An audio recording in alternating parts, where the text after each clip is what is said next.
es el hispanismo? ¿Qué es la hispanidad, no? ¿O qué es la hispanidad? O el O cómo hispanismo, se sí. entiende, digamos? Es parte de de la peruanidad, ¿no? La peruanidad está conformada por dos elementos, decía José Antonio del Busto, ¿no? La andinidad y la hispanidad. La hispanidad es aquello que nos une, porque es lo que tenemos en común con todos los países de Hispanoamérica, con Argentina, con Chile, Bolivia, Ecuador, Colombia, México. Es lo que nos hace encontrarnos en una fiesta con un mexicano, con un colombiano, con un venezolano, con un argentino, con un boliviano, y que todos nos entendamos, todos podamos hablar, compartir, que nos guste la misma música, nos gusta la misma comida. Tenemos historias muy parecidas, en lo bueno y en lo malo, y por lo tanto, pues es algo que nos une, especialmente, eso no nos damos mucha cuenta acá, pero no, cuando vamos al extranjero, las comunidades, tú viajas a Estados Unidos y encuentras las comunidades de latinos o de hispanoamericanos que se juntan, se ayudan, se entienden. Eso es la hispanidad, eso que nos une, eso que nos hace hablar el mismo idioma y tener la misma música y la misma gastronomía. Eso es la hispanidad. Y al mismo tiempo tenemos la andinidad, que es lo que nos hace únicos, que es ese elemento prehispánico, no solamente incaico, ¿no? Muchos creen que es incaico, pero en realidad son 5.000 años desde Caral, de toda una serie de imperios, ¿no? De Chavín, de Huari, de Tiahuanaco, que han ido aportando también a elementos que el día de hoy hacen que lo peruano sea único, porque si bien puede ser entendido y compartido por todos los países vecinos, también tenemos esas características que no las tiene nadie más, que es lo que nos representa el elemento andino, incaico y preincaico, y que lo hace tan atractivo, ¿no? Entonces, esos dos son los elementos de la peruanidad, a veces no sabemos conjugarlos, tenemos que saber apreciar a los dos justamente para forjar una identidad en donde nos entendamos entre todos, porque todos los peruanos, en mayor o menor medida, tenemos de uno y del otro, algunos más andinidad, otros más hispanidad, pero todos lo tenemos en cierta combinación, y para estar unidos y entendernos, pues tenemos que aceptar ambos mundos. Qué interesante, muy interesante. Y Rafael, ¿hispanismo con hispanidad es lo mismo o son sinónimos? ¿Cómo es ahí digamos, la temática? Comparten varias características, pero no es exactamente lo mismo, ¿no? Hispanismo es digamos, ¿La corriente? ¿La o corriente de mejor, pensamiento? más fácil, sí, porque hispanismo es la corriente de pensamiento. Hispanidad es hablar el español, Ya, ¿no? Nosotros vamos a Estados Unidos, incluso nos llaman Hispanic, claro, ¿no? Somos hispanos. claro. El hispano es el que habla español, en su gran mayoría son cristianos y comparten estos elementos que hemos dicho, ¿no? En cambio, la hispanidad es el buscar revalorar esos elementos ante una leyenda negra. Hispanidad vendría a ser combatir o desmentir aquellos discursos en que solamente se resalta lo negativo de la hispanidad, en donde en donde se le ve de forma peyorativa, que inicialmente viene del mundo anglosajón, ¿no? Incluso hasta el día de hoy, el mundo anglosajón ve a lo hispano de forma inferior.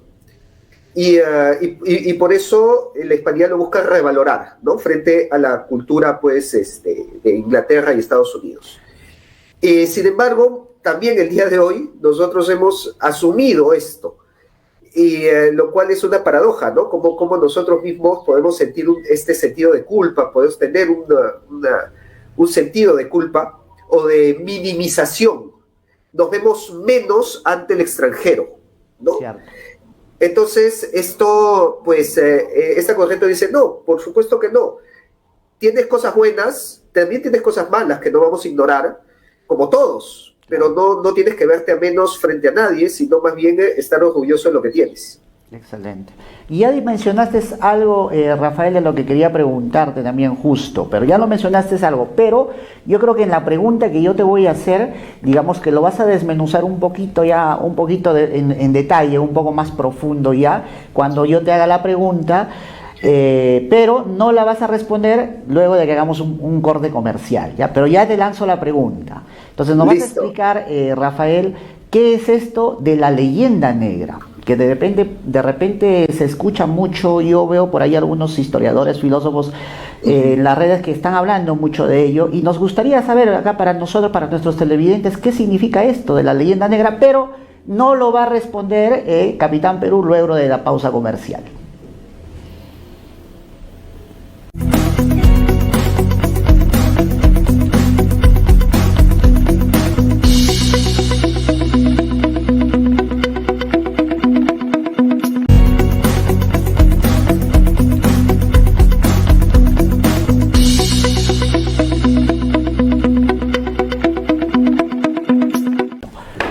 Bueno, habíamos dejado la pregunta al aire con el gran Capitán Perú sobre esto del hispanismo, perdón, bueno, ya nos había respondido sobre el hispanismo, pero ahora queremos más o menos tener una idea más clara, ¿cómo es esto de la leyenda negra? A ver, Rafael, si nos ilustras un poco más sobre esto de la leyenda, ¿qué es la leyenda negra?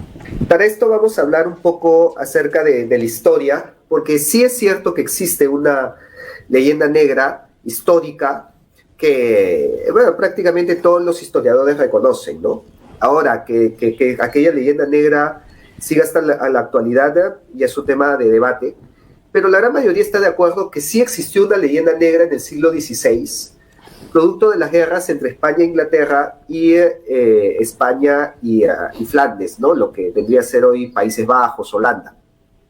Que surge como consecuencia, pues, no solamente de estas guerras, sino también de la Reforma Luterana, en donde existe un quiebre entre el catolicismo y el protestantismo, ¿no? Entonces, caso, por ejemplo, de Holanda, ¿no? Un país netamente protestante, que entra en guerra, además, con España, una guerra de independencia para librarse de esta España católica, comienza pues a forjar una versión histórica donde colocaba de forma negativa a las acciones que había cometido España, tanto en su territorio como en América. Y esto se da precisamente cuando Guillermo de Orange, digamos el héroe de la independencia holandesa, y que inicia además la Casa de Orange, que son los reyes de Holanda, manda a ilustrar las crónicas de Bartolomé de las Casas a Teodoro de Bray. Teodoro de Bray era un ilustrador que nunca había pisado América, no conocía el asunto, pero le mandan a ilustrar de la manera más cruda y más cruenta todos los horrores que había cometido España, tanto en Europa como en América. Pero con un arma muy potente, muy poderosa, que era nueva en la época, que era la imprenta. Entonces se comienzan a editar estas crónicas con las ilustraciones de un holandés que odiaba España, que se le habían mandado por encargo el hacer dibujos en donde retrataba a España de la peor manera posible y que nunca había estado en América, ¿no? Entonces muchos de los dibujos de la Inquisición y en donde pues se están quemando a indígenas o a curacas y que se les cometen las peores torturas, que incluso hasta el día de hoy encontramos en internet, ¿no? Si nosotros ponemos en Google Inquisición española, vamos a encontrar los primeros diagramas, las primeras fotos van a ser las ilustraciones de Teodoro de Bray, esas que están como lápiz.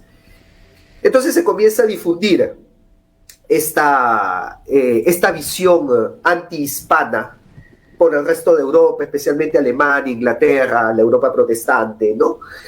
Que era un arma mediática a países que, digamos, utilizaban países que estaban en guerra con España. Esto es innegable, ¿no? Esto, bueno, lo he dado con nombres, con datos, con fechas. La gran mayoría lo acepta.